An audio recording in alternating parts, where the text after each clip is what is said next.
Hey everyone, welcome to our channel আদিপস online class. আজকে আমরা বার্ষিক সামষ্টিক মূল্যায়ন নির্দেশিকা 2024-এর সপ্তম শ্রেণীর বাংলা বিষয় নিয়ে আলোচনা করব। তাহলে চলো বেশি কথা না বাড়িয়ে ভিডিওটি শুরু করা যাক। তার আগে তোমরা অবশ্যই আমাদের চ্যানেলটিকে সাবস্ক্রাইব করে দিবে এবং ভিডিওটিতে একটি লাইক করে দিবে। স্ক্রিনে তোমরা দেখো বার্ষিক পরীক্ষার পাঠ্যক্রম দেওয়া হয়েছে। এখানে তোমাদেরকে প্রথম অধ্যায় প্রসঙ্গের মধ্য থেকে যোগাযোগ করে দিতে পৃষ্ঠা 1 থেকে 13 পর্যন্ত দেওয়া হয়েছে। দ্বিতীয় অধ্যায়ে 14 থেকে 25 পর্যন্ত দেওয়া হয়েছে। তৃতীয় অধ্যায়ের অর্থ বুঝে বাক্য লিখিতে 26 থেকে 59 পর্যন্ত দেওয়া হয়েছে। চতুর্থ অধ্যায়ে তোমাদেরকে 60 থেকে 71 পৃষ্ঠা পর্যন্ত দেওয়া হয়েছে।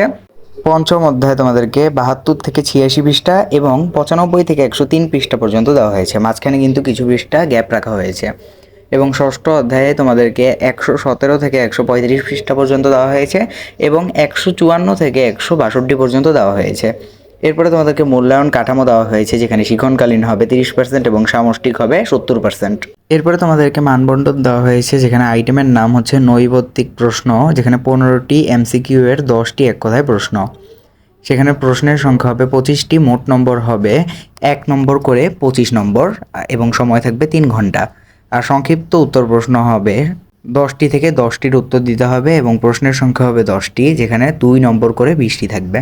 এরপরে তোমাদেরকে রচনামূলক প্রশ্ন দেওয়া হবে, যেখানে 5টি থেকে 3টির উত্তর দিতে হবে, যেখানে প্রতিটির মান হবে 5 নম্বর এবং টোটাল হবে 15 নম্বর।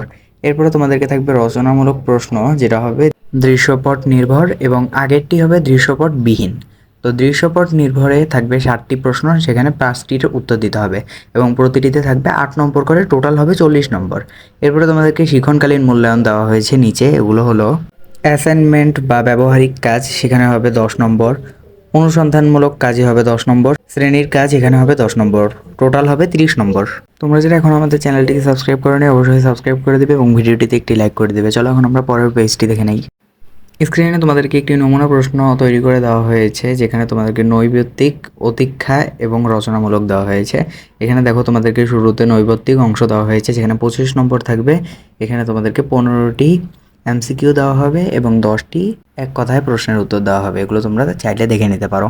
এরপরে তোমাদেরকে রচনামূলক অংশ দেওয়া হবে, যেখানে মান থাকবে 75 এবং সেখানে সংক্ষিপ্ত উত্তর প্রশ্ন থাকবে, যেমন কবিতায় অনেক সময় শব্দের চেহারায় পরিবর্তন হয় কেন, ইত্যাদি ইত্যাদি।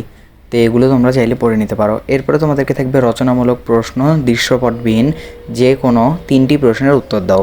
এরপরে থাকবে রচনামূলক প্রশ্ন, দৃশ্যপট নির্ভর, যে কোনো 5টি প্রশ্নের উত্তর দাও। তো এগুলো তোমরা ভালোভাবে দেখে নিবে এবং পড়ে নিবে।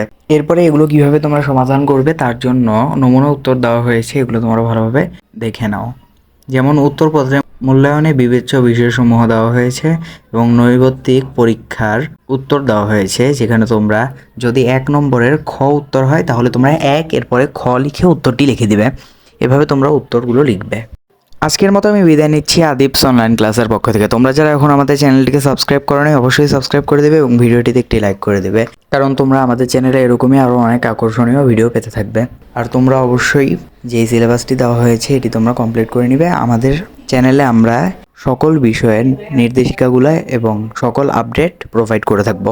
ধন্যবাদ সবাইকে।